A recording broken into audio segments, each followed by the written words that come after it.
Hello everyone, চলো দেখে নিই আমাদের দীঘা ট্রিপের এপিসোড নাম্বার 4। সমুদ্রের ডাক আর ফেরানো যাচ্ছিল না, তাই সকাল সকাল রেডি হয়ে আমরা উদয়পুর বিচে চলে এলাম পা ভেজাতে।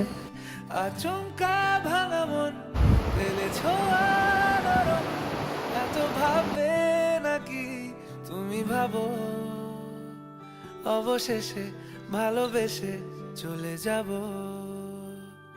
অবশেষে ভালোবেসে চলে যাব।